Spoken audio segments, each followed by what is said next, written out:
여러분 반갑습니다. 오늘은 온라인 클래스 두 번째 시간, 이제 3단원의 세 번째 작은 소단원에 해당하는 민족 분열 통치와 경제 수탈의 확대 부분을 같이 수업하도록 하겠습니다. 지난 시간에 이제 첫 번째 시간에는 1910년대의 일제의 무단 통치에 대해서 살펴봤습니다. 무단 통치라는 것은 결국에 무력으로 조선인들을 억압하고 이렇게 지배하려고 했던 통치 방식을 말한다. 그리고 그 1910년대에 대표적인 경제 수탈 정책으로는 토지 조사 사업이 있었다. 그리고 회사령이랑 어업령, 광업령 등의 다양한 그런 법령들을 통해서 한국인들의 자본이 축적되는 것을 막았고, 그리고 회사령 역시 총독의 허가가 없으면 회사를 쓸 수 없게 함으로써 조선인들의 이런 상업 발달이라든지 경제적인 부분을 이렇게 잠식해오기 위한 기틀을 갖추는 작업들이 있었다라는 부분을 살펴봤습니다. 오늘은 이제 바로 그 20년대로 이어져서 20년대 일제가 우리 민족을 통치했던 방식은 민족 분열 통치입니다. 민족을 분열시킨다라는 거죠. 그래서 그들이 내세웠던 통치 이름은 문화 통치입니다. 일제가 내세웠던 건 문화 통치예요. 우리는 문화적으로 조선인들을 통치하겠습니다. 해서 앞에 선생님이 이런 말을 붙였었죠. 이른바 그들이 말했던 겁니다. 일제가 말했던 거라는 거죠. 실제는 전혀 문화적이지 않았다라는 거죠. 그래서 이 그들이 내세운 문화 통치가 가지고 있는 기만성을 좀 한번 볼까 합니다. 기만성이라는 건 사람을 속이는 거죠. 앞에서는 A라고 말하고 실제 의도는 B를 가지고 이렇게 앞과 뒤가 다른 거. 그래서 문화 통치의 의도와 본질이 다르다는 것을 한번 좀 살펴볼 거고요. 두 번째는 이제 20년대의 경제 수탈 정책의 대표적인 것이 바로 산미 증식 계획입니다. 이 산미 증식 계획이 우리 한국인들에게 어떤 조선인들에게 어떤 영향을 미쳤는지를 좀 살펴볼 겁니다. 그래서 오늘 수업의 핵심 단어 키워드는 크게 세 개예요. 문화 통치라는 거, 그리고 치안유지법이라는 법을 제정해서 한국인들 독립운동을 하는 사람들을 탄압하는데요. 이 치안유지법의 내용이 무엇인지를 한번 좀 볼까 합니다. 그리고 이제 마지막으로 경제적인 부분에 산미증식계획의 구체적인 내용과 그 영향과 결과를 한번 좀 보면 오늘 수업을 마무리할 수 있을 것 같습니다. 그래서 여러분 일단 학습지는 이제 어저께 같이 보던 거에서 이제 세 번째 페이지에 해당하는 요 교과서 161, 164 이렇게 해당하는 내용 정리가 있을 겁니다. 오늘도 수업을 들으시면서 빈칸에 가로 안에 어떤 단어들이 들어가야 될지를 한번 좀 생각해 보시고 채워 보시는 그런 수업을 들으면 좋을 것 같습니다. 자, 그러면 이제 설명을 본격적으로 좀 해보겠습니다. 바로 기만적인 문화 통치, 그래서 실제는 없는 허울뿐인 문화 정책에 대해서 좀 살펴보겠습니다. 문화 통치를 일본이 시작했던 이유, 표방했던 이유는 뭐냐면 1919년에 우리가 앞에서 살펴봤듯이 3.1 운동이 일어납니다. 3.1 만세 운동은 약 10년여에 걸친 일제 무단 통치에 대한 조선인들의 저항이 폭발한 거예요. 참다 폭발한 겁니다. 이 일본 놈들 더 이상 참을 수 없다면서 전 민족적인 운동으로 3.1 운동이 일어났고요. 이 3.1 운동을 일제가 무력으로 진압하는 과정에서 민간인을 학살한다든지 이런 아주 잔인한 만행들을 저지르게 됩니다. 그것들이 이제 국제사회에 알려지게 돼요. 일본이 조선을 식민지 지배하면서 이렇게 조선인들을 학살하는 일들을 저지르고 있다라는 것들이 알려지게 되는 거죠.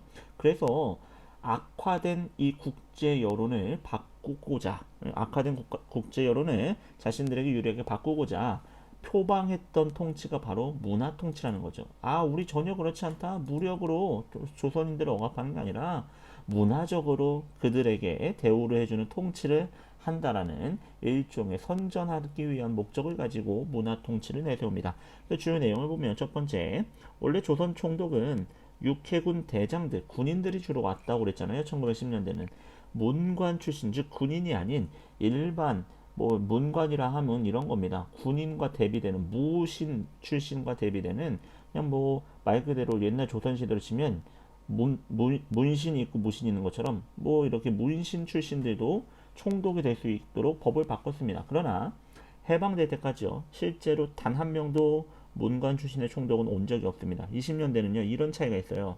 1910년대는 육군 출신들이 총독으로 왔다면 20년대는 해군 대장 출신이 와요. 육군에서 해군으로 바꾸고 바뀐 것밖에 없는데 다 똑같은 군인인데 이게 무슨 문관 총독이라고 할 수 있겠습니까? 그냥 눈 가리고 아웅한다라는 거죠. 그래서 문관 총독 임명된 적 없습니다. 또 하나, 그 전까지 1910년대는 헌병의 사령관이, 그러니까 군인이 경찰의 업무도 같이 했다. 그걸 이제 우리 헌병경찰제라고 부르지 않았습니까? 그것을 보통 경찰제 말 그대로 군인은 군인, 경찰은 경찰의 역할을 하는 이러한 경찰이 실제 진짜 경찰과 군인이 구분되는 이러한 제도로 바꾼다라는 것들이 이제 문화통치에서 표방했던 내용인데 실상을 살펴보면 이렇습니다. 보통 경찰제로 바꾸면서 경찰 인원이 늘어나고 경찰 관련 예산들을 늘리면서 오히려 조선인들에 대한 감시는 더 심해집니다. 그래서 요거 한번 자료로 좀 보면요. 교과서 자료예요. 이 표 한번 보시면 첫 번째 표요. 경찰서의 숫자가 3배 이상 늘어나고요. 경찰 인원도 3배 이상 늘어납니다. 그러니까 경찰서와 경찰관들이 3배 이상 늘어나면서 오히려 조선인들에 대한 감시와 억압과 통제는 더 심해졌다는 걸 볼 수 있는 거죠. 그러니까 이게 문화통치 실상 자체가 이렇게 우리 민족을 속이기 위한 기만적인 행위다라는 걸 보여주고 있는 사례입니다. 요게 이제 가장 잘 드러나는 기만 행위죠. 보통 경찰제를 실시하면서 우리 더 이상 군인이 경찰하지 않아 하고 보여주지만 경찰서와 경찰 인원은 더 늘어나면서 오히려 조선인들을 더 감시했다라는 겁니다.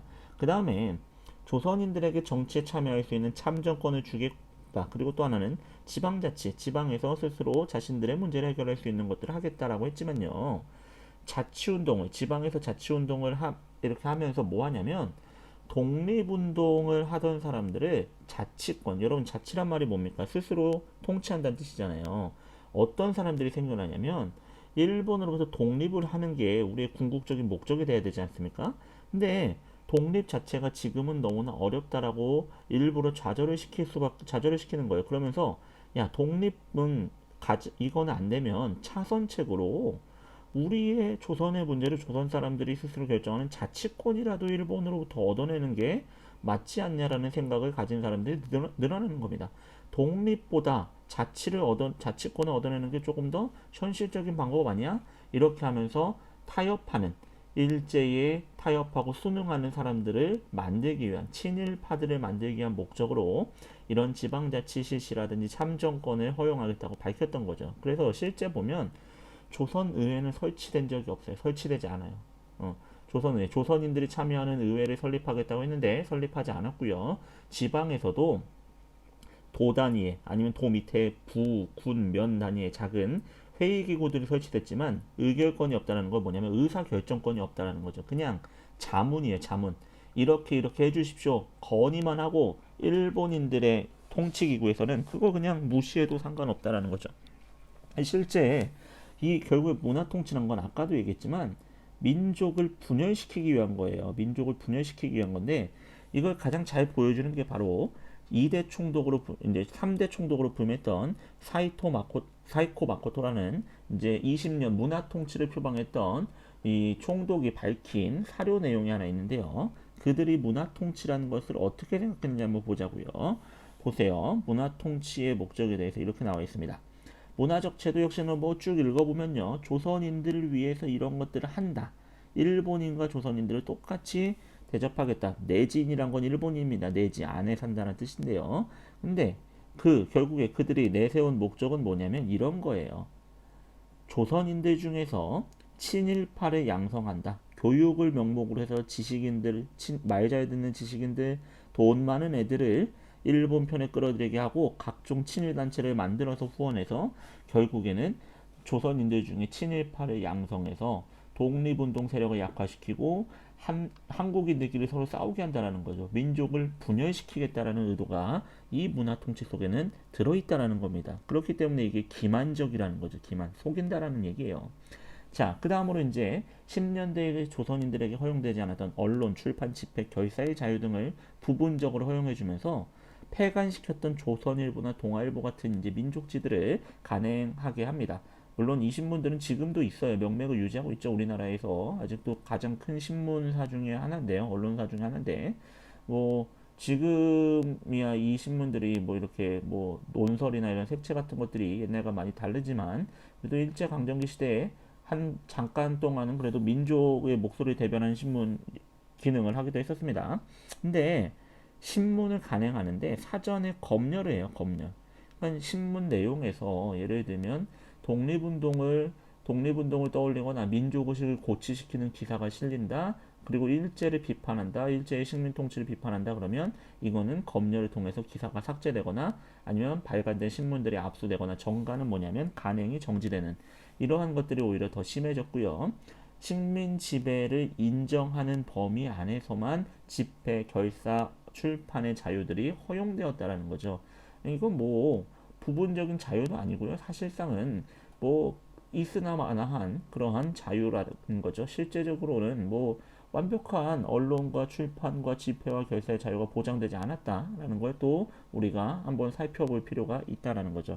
그 다음에 1910년대 조선인들에게 교육을 어떻게 했냐면 이 단어를 기억하셔야죠. 우리 바로 지난 시간에 했던 우민화라고 해서 어리석은 백성을 만들기 위해서 보통 교육, 그냥 기본적인 교육과 실업 교육 위주로 조선인들에게 교육을 제공했다고 했잖아요. 그래서 그러한 불만을 누그러뜨리기 위해서 교육 기회를 확대하겠다는 걸 표방합니다. 보통 학교는 오늘의 이제 초등학교 수준이라고 생각하시면 될 것 같고요. 고등고등학교는 오늘날의 한 중학교 정도로 생각하시면 돼요. 그래서 이런 학교들을 늘려서 조선인들에게 교육의 기회를 확대해 주겠다고 했지만 보통 학교 수가 얼마 늘어나지 않아요. 부족해요. 그리고 심지어 돈 내고 다녀야 돼요. 돈 내고. 유상으로 돈 내고 다니는데 그 당시에 돈을 내고 교육을 시킬 정도의 사람들이 얼마나 됐을까요? 그러다 보니까 한국인들은 취업률 자체가 떨어질 수밖에 없었다라는 거죠. 이게 말뿐인 교육기회 확대라는 거죠. 여러분도 생각해 보세요. 학교 다니게 해줄게 했는데 막 등록금이 뭐 한 학기에 막 1억 원이에요. 어떻게 다니겠어요? 그리고 심지어 대학 고등교육이라고 하는 여러분 근데 착각하지 마세요. 교육에서 고등교육은 여러분이 지금 다니는 고등학교 고등교육이 아니에요. 중등교육이 우리 헌법의 교육법상에는 중등교육이 바로 중학교와 고등학교의 교육과정을 중등교육이라고 하고요. 고등교육은 대학교 이상의 교육을 고등교육이라고 하는 거예요. 그러니까 대학교 자체가 없다 보니까 1923년도, 23년도에 우리가 봤던 뭐 밀립대학 설립운동이 나올 건데 이것들이 있기 전까지는 한반도에는 대학이 없었습니다. 그러니까 고등교육을 접할 기회 자체가 없었다는 거죠.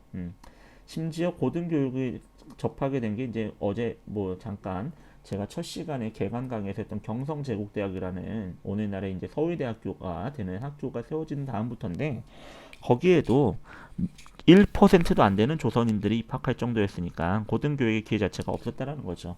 그렇다면 결국에 문화통치의 본질은 무엇이었냐면 선생님이 처음 얘기했어요. 3.1운동 과정에서 3.1운동을 통해서 일제의 악랄한 이 무단통치 실상들이 이제 드러났다라는 거죠. 국제사회에 드러나게 되고요. 더 나가서 한국인들이 그동안 10년 가까이 일제의 지배를 받으면서 이 참아왔던 불만들, 이 저항 의식들 이것들을 무마시키기 위한 용도로 문화 통치라는 것들을 내세웠다라는 거죠. 의도는 그런 의도로 내세우게 됩니다. 근데 실제적인 내용을 보면 전혀 한국인들을 배려하지 않는다는 걸 볼 수 있어요. 탄압과 감시를 강화시킵니다. 아까 얘기했듯이 경찰서, 경찰 인원 그리고 관련 예산들을 크게 증가시키면서 하나의 군에 하나의 경찰서 그리고 그 군 밑에 이제 면에는 주재소라고 해서 경찰서보다 작은 단위 오늘날로 치면 파출소 같은 이러한 감시를 하기 위한 경찰 인원과 경찰 관서를 늘립니다. 다음으로 요 법은 여러분 제가 첫 시간에 설명할 때도 조금 봐둬야 되는 법이라고 설명을 드렸던 건데요. 1925년에 제정된 치안유지법이라는 걸 통해서 독립운동을 하는 이 한국인들을 탄압하는데 치안유지법이 뭐냐 말 그대로 치안 나라의 치안을 유지하기 위한 안전을 유지하기 위한 법인데요. 이 내용 한번 볼게요. 교과서에 이제 사료가 있습니다. 치안유지법과 관련돼서 국체라는 말이 나옵니다. 국체는 뭐냐면 국가의 정치 체제란 뜻이에요. 이때는 여러분 일본이라는 국가가 지향하는 정치 체제는 천황제입니다. 천황제 자신들이 말하는 천황이 다스리는 천황이 모든 권력을 가지고 있는 이 국가 체제가 일본인들에게 국채인 거예요. 이 치안유지법 국채입니다. 왜냐하면 조선은 국가가 없으니까 일본의 법이 곧 조선에도 적용이 될 수밖에 없는 상황인 거죠. 국채, 즉 천황제를 변형, 바꾸거나 천황제에 도전한다는 건 뭡니까? 천황의 존재 자체를 부정하고 천황이 다스리는 일본 자체를 부정하는 것, 즉 독립운동한다는 거죠. 독립운동하고 항일운동하는 거, 식민통치를 부정하는 사람들, 아니면 사유재산제도, 개인이 재산을 소유하는 제도를 부인하는 사람들은 주로 누구였냐면 사회주의자들이었어요. 제가 간단하게 말씀드렸던 것 같은데, 사회주의자들은 사회를 구성하고 있는 모든 공동체들의 평등을 지향하는 사람들. 그래서 각각 개개인이 소유하는 사유재산을 부정하고 모든 것들을 공동 소유해야 될 것들, 이렇게 평등을 지향했던 사람들인데, 이 사회주의자들을 왜 여기서 일제가 이렇게 법을 만들어서 단속하려고 했냐면, 사회주의 사상을 받아들여서 그걸 바탕으로 일제에 저항하는 항일운동이나 독립운동을 벌이는 독립운동 또는 항일운동가들이 굉장히 많았다라는 거예요. 그래서 독립운동가들을 탄압하기 위해서 이 법을 만든 거예요. 그 법의 이름이 바로 치안유지법이에요. 국내에서 항일운동, 독립운동을 하는 사람들, 사회주의자 또는 독립운동가들을 처벌하기 위해서 만든 법으로서요. 우리 민족의 독립운동을 억압했음을 보여주는 게 바로 1925년 제정된 치안유지법. 이건 심지어 국내뿐만 아니라 국외, 즉 중국의 만주 또 러시아 연해주에서 항일운동을 하는 사람들한테도 이 치안유지법을 적용시킵니다. 왜냐하면 그들은 조선인이잖아요. 근데 이때는 일제 강점기예요. 조선이라는 나라는 없는 거예요. 조선인은 곧 일본의 지배를 받는 사람이기 때문에 외국에 나가서 항일운동을 하더라도 이 사람은 국적 자체가 일본인 거니까 너는 치안유지법 위반이야.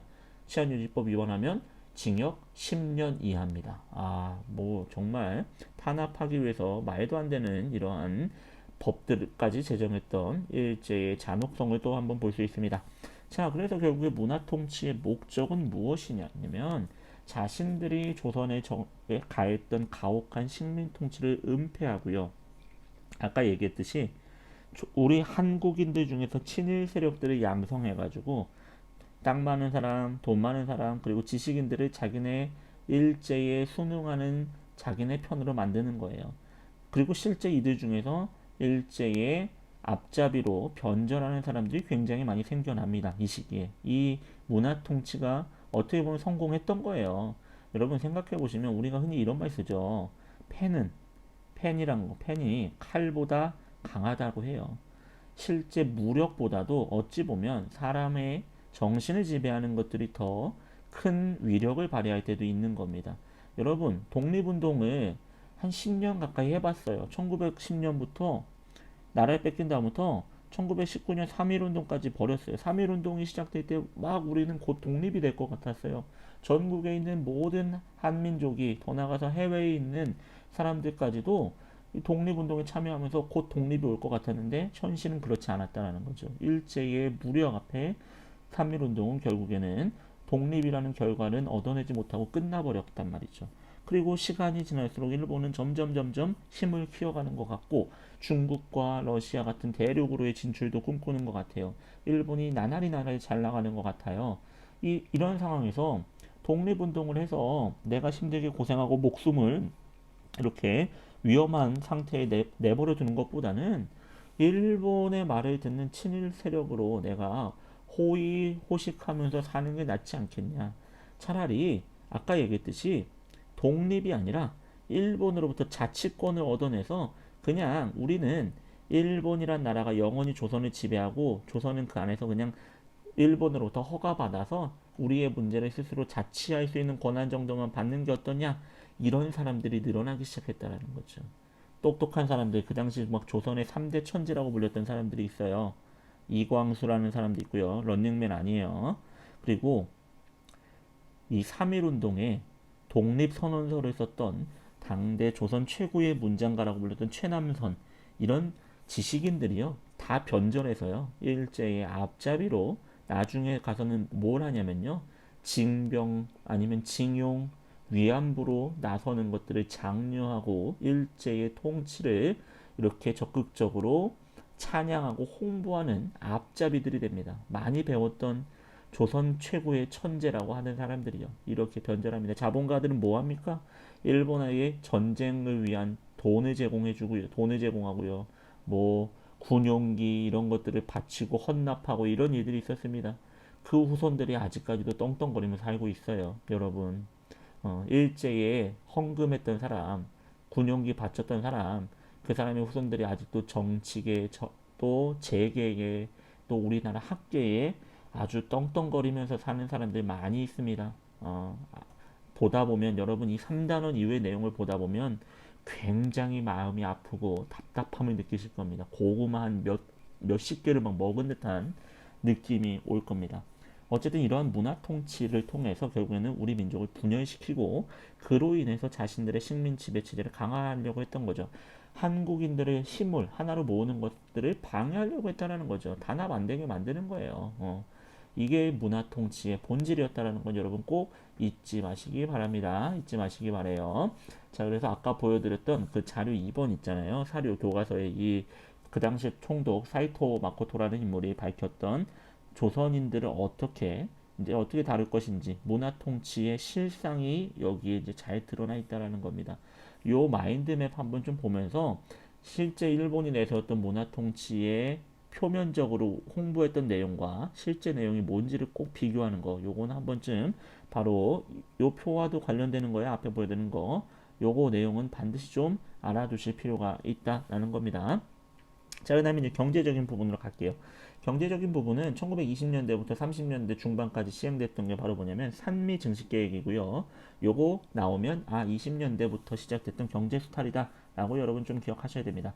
그럼 산미 증식 계획이란 건 뭐냐면 조선에서 생산되는 쌀의 양, 곡식의 양을 특히나 쌀이에요. 밑자는 쌀이니까 쌀의 생산량을 늘리기 위한 겁니다. 그럼 왜 갑자기 조선에서 쌀 생산을 많이 해야 됐냐면 일본에서 자기네들 먹을 식량이 부족했다는 거예요. 일본은 원래 식량 자체, 쌀 자체가 부족한데 더군다나 제1차 세계대전이 1914년부터 1917년까지 이루어지면서 이 이후에 일본은 빠르게 농업 중심의 사회에서 공업 중심의 사회로 변화하게 됩니다. 공업화가 진행됩니다. 공장들이 생겨나고 사람들이 공장에서 일하는 사람, 그리고 일본의 주요 산업이 공업으로 바뀌게 된다는 거죠. 그리고 가뜩이나 부족했던 농업 생산량이 공업화가 진행되니까 농사 짓는 인원이나 이런 것들 농업이 더 이렇게 뭐 생산력이 떨어질 수밖에 없는 상황이었던 거죠. 자기네 나라는 공업 국가로 발전하는데 이 생산력이 줄어드니까 그 부족한 식량을 어디서 메꾸려고 했냐면 식민지 조선에서 메꾸려고 했다는 거죠. 그래서 쌀 부족 문제를 해결하기 위한 목적을 가지고 시행되었는데 어떻게 시작되냐면 한국에서 여러 가지 노력들을 합니다. 예를 들면은 이런 거죠. 벼의 품종을 바꿔서 빨리 생산되고 또 병충해에 강한 벼를 들여온다든지 아니면 수리시설이라고 해서 벼농사에는 물이 굉장히 중요하잖아요. 물을 가둘 수 있는 저수지나 보 이런 걸 만들어서 농업 생산량을 늘리거나 아니면 화학 비료 같은 걸 쓴다거나 뭐 이런 것들을 통해서 생산량을 올리려고 했어요. 올리려고 했는데 그 목표 실패합니다. 실패해요. 근데 웃긴 건 뭔지 아십니까? 자기네들이 설정했던 목표만큼 쌀 생산이 늘어나진 않지만 계획했던 만큼 가져가는 건 그대로 가져간다는 거죠. 예를 들면 우리가 조선에서 쌀을 120 정도 생산해서 120을 가져가자라고 이렇게 계획을 세웠는데 실제 늘어난 거는 100밖에 안 되는데도 120을 가져갔다는 얘기야. 한번 보겠습니다. 어떤 문제가 그래서 발생하는지 한번 좀 보면 여기요. 밑에 그래프 보시면 1920년 산미증식계획이 실시된 다음부터 한국인과 일본인들 1인당 쌀 소비량인데요. 일본인의 쌀 소비량은 거의 변함이 없죠. 한 10년 가까이. 근데 한국인들의 쌀 소비량은 점점 줄어들고 있어요. 이 얘기는 무엇이냐? 교과서로 돌아오면 다시 한번 설명드리면 이런 거죠. 조선에서 쌀의 생산량은 늘어나지 않아요. 근데 일본으로 빠져나가는 유출량은 더 그대로 계획대로 빠져나간다는 건 조선인들, 한국인들이 소비할 수 있는 쌀의 양이 줄어든다는 얘기 아니겠어요? 그러니까 결국에 한국인들은 먹을 곡식이 부족해지는 상황이 발생했다라는 거죠. 아까 보여줬던 그 그래프는 한국인들은 쌀 소비할 수 있는 양이 줄어들 수밖에 없었던 건 일본으로 그만큼 많은 양의 곡식 유출이 있었기 때문이라는 거죠. 그러니까 어떡합니까? 우리 한국 땅에서는 우리가 막 품종 개량하고 소리시설 아까 말씀드린 물 시설 만들고 막 여러 가지 뭐 간척 뭐 개간 사업이라고 해서 못 쓰는 땅 다시 농사 지을 수 있는 땅으로 막 만들고 밭을 농사 짓는 논으로 바꾸고 막 이 난리를 떨었는데도 한국인들이 소비할 쌀이 부족하니까 어떻게 해요? 먹을 쌀이 부족하니까 만주에서 잡곡 같은 걸 들여오는 거예요. 콩이라든지 수수 같은 걸 들어와서 쌀 대신 이걸로 한국인들은 먹었다라는 거죠. 근데요, 예전에 어떤 역사학자가 이 토론을 하는 걸 제가 한 6, 7년 전에 봤었는데, 이 산미증식 계획으로 일본으로 엄청나게 많은 쌀들이 유출돼 나간 거 아닙니까? 쉽게 말하면은 어찌 보면은 강탈된 거잖아요. 근데 그분이 한국 사람이에요. 한국인 교수가 뭐라고 얘기하냐면 이건 수출이라는 거예요. 일본이 정당한 값을 치르고 우리나라의 쌀을 가져간 거기 때문에 수출한 거지 그게 어떻게 약탈한 거냐, 강출된 거냐, 강탈한 거냐라는 말을 하는 거에 대고 저는 같은 한국인으로서 정말 충격을 받았습니다. 이걸 어떻게 수출이라고 생각하는지 그 사람의 뇌 구조가 참 궁금했어요. 여러분이 볼 때 이게 과연 정말 수출이라고 생각하십니까? 수출이란 건 적어도 두 나라 사이에 무역이 이루어질 때 공정하고 대등한 관계에서 이루어져야 되는 거 아닐까요? 그리고 제값을 치러야 되는데 일본인들이 물론 돈을 지급하지만 그것이 제값을 치르는 거라고 볼 수 있을지 저는 한번 좀 아직도 저는 이해가 되지 않습니다. 그분이 뭐 우리나라 국책 연구기관인 뭐 한국학연구소의 심지어 뭐 그런 교수였는데요. 아, 참 깜짝 놀랐어요. 어쨌든 이러한 일들이 벌어졌어요. 그러니까 이 산미증식 계획에 영향이 어떻게 되냐고요. 이중적 수탈 구조란 건 뭐냐면 농민들은 소작인이 대부분이었는데 농민들은 소작인이 대부분이었는데 소작료도 원래 높았어요.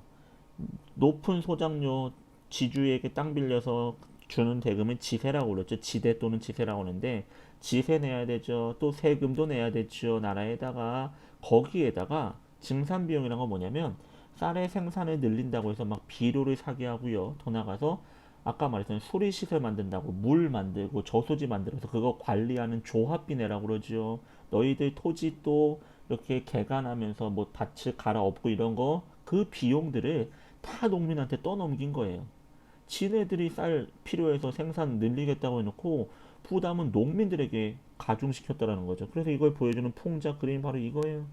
농민의 이중적 고통을 보여주고 있는 그림입니다. 뭐예요? 수세라는 건 아까 말했듯이 수리조합비 세금 내야 되고요.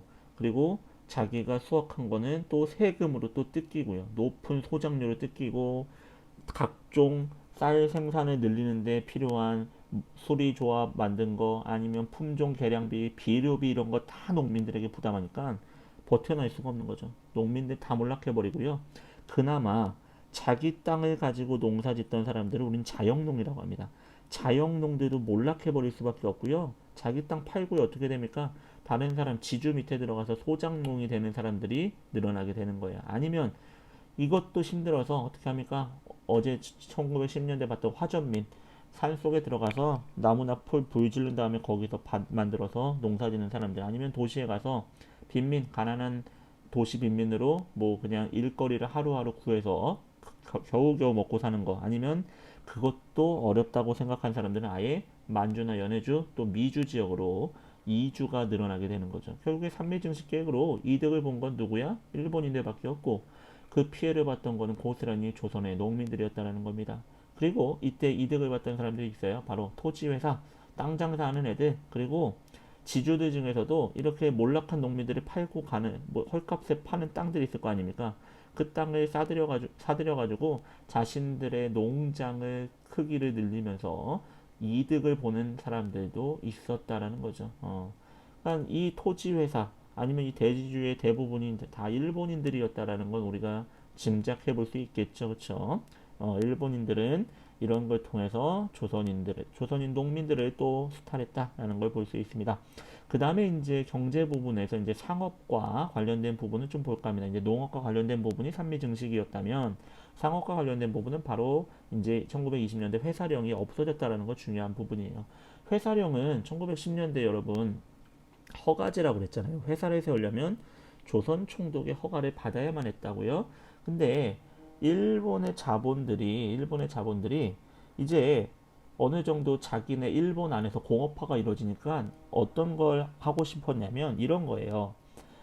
값싼 노동력이 필요한 거죠. 그래야지 생산력이 올라갈 거 아니에요. 단가를 낮추는 거 아니에요. 쉽게 말하면.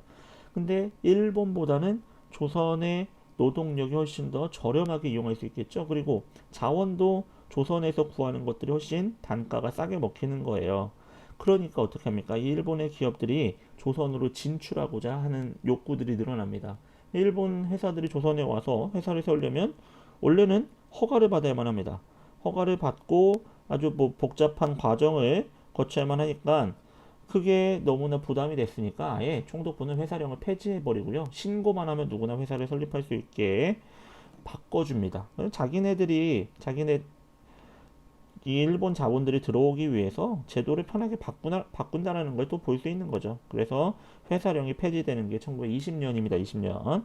사실상 폐지라고 보는 게 맞아요. 왜냐면 정확하게는 신고제로 바뀌는 건데 신고하면 누구나 그냥 신고만 하면 되거든요. 회사 설립했어요. 신고하면 끝이니까 있으나 마나한 법령이 됐다라는 얘기고요. 1923년에 일본 상품이 조선에 들어올 때 관세가 없어집니다. 관세는 뭐냐면 나라와 나라 사이에 물건이 들어올 때 이 수입품에 대해서 이 수입하는 국가가 붙이는 세금이에요. 관세를 왜 붙이냐면 여러분 관세를 붙이지 않으면 예를 들면 일본의 물건이 일본에서도 100원에 팔고 조선에서도 100원에 팔아. 그러면 아무래도 이때는 일본이 조선보다 공업적인 수준이 발달돼 있었으니까 더 저렴하고 이렇게 공장에서 찍어낼 수 있는 물건들이 대량으로 들어올 거 아닙니까? 근데 옷이 들어온다고 면티가 들어온다고 생각해 보세요. 일본의 면티 공장에서 찍어낸 아주 뭐 질긴 면이 100원에 면티가 팔리는데 조선에서는 집에서 막 배틀 돌려서 찍어낸 면티가 1000원이라고 생각해봐야 팔리는 게 어떤 거 사겠어요? 당연히 이거 사죠. 근데 일본 물건에다가 세금 안 붙이고 들어오면 조선의 상업들은 다 무너지죠. 그렇죠? 이러한 자국의 산업 보호를 위해서 붙이는 세금이 관세라는 건데요. 일본 상품에 대해서 관세를 없앴다라는 건 뭡니까? 일본의 상품이 뭐 더 마구잡이로 막 들어와서 조선의 경제 시장을 장악해 버린다라는 거죠. 그래서 값싼 일본산 제품들이 들어오면서 한국인들이 운영하던 기업들은 큰 타격을 입게 됐고요. 이 20년대 후반부터는 일본의 재벌 기업이라고 할 수 있는 미쓰비시, 노구치 같은 재벌 기업들이 한국에 본격적으로 진출해서 이들은 지하 자원이 풍부한 한반도의 북쪽, 오늘날 북한 지역이죠. 거기에 뭐 지하 자원이 풍부하니까 여기에 공장 지어놓고 거기서 자원과 또 사람들을 노동력을 수탈해서 대기업으로 성장하는 발판으로 삼기도 했던 게 이제 20년대의 경제적인 부분에서 봐야 되는 부분이다라는 거죠. 핵심은 회사령 폐지했다. 그리고 관세도 없어졌다라는 거죠. 그로 인해서 한국인이 운영하는 기업은 엄청난 타격을 입었다라는 거 한번 보시면 좋을 것 같아요. 마지막 사료입니다. 여기 보시면 이제 조선에서 일본인 소유 회사의 자본금과 한국인 소유의 자본금 비교 자체가 안 되죠. 거의 20배 가까운 그러니까 기업의 자본금이란 게 뭐냐면 기업이 보유하고 있는 돈 차이가 엄청난다라는 거죠. 그러니까 일본인 기업들이 이미 20년대 후반 들어와서는 이 조선의 모든 시장을 잠식하고 있음을 또 보여주는 대표적인 또 자료입니다. 자, 여기까지 해서 이제 20년대에 일제가 내세웠던 이른바 문화통치, 실상은 민족 분열 통치의 내용을 살펴봤고요. 그리고 경제적인 부분의 스타일까지 살펴봤습니다. 여러분이 하셔야 될 게 있죠. 바로 이제 이 학습지 내용 보고 정리를 해보시는 거예요. 자, 정리해보시는 시간 가져보시고요. 같이 한번 좀 보도록 하죠. OX 문제부터 좀 보겠습니다. 1번입니다. 일제강점기 전 시기에 걸쳐 문관 총독은 한 번도 임명된 적이 없었다. 뭐 한번 OX 또 표시해 보시고 밑에 거는 쭉 연결 한번 해 보시면 좋을 것 같습니다. 이거는 이제 여러분과 함께 정리를 하고 수업을 마무리할까 합니다. 우리 이제 다음 주에는 등교에서 등교 수업을 하게 될 텐데요. 등교하실 때는 뭐 여러분들 이 학습지 유인물 출력한 거 다 나눠 드릴 거고요. 수업 시간에도 바로바로 이렇게 체크하고 확인할 수 있도록 진행하겠습니다. 오늘도 고생 많으셨고요. 2개 강의 아마 여러분 진행했는데요. 한번 복습해 보시고 왜냐하면 앞에 내용을 모르면 그 다음 시간의 내용 이제 30년대로 넘어가는 건데 이해가 안 되거든요. 그러니까 앞에 내용을 좀 복습을 한 번쯤 꼭 해보시기 바랍니다. 교과서 내용도 한번 좀 읽어보시고요. 복습을 통해서 내용 숙지를 하고 오셔야지 다음 시간 이해가 잘 될 거라 생각합니다. 고생하셨습니다. 우리 다음 주에 학교에서 봅시다.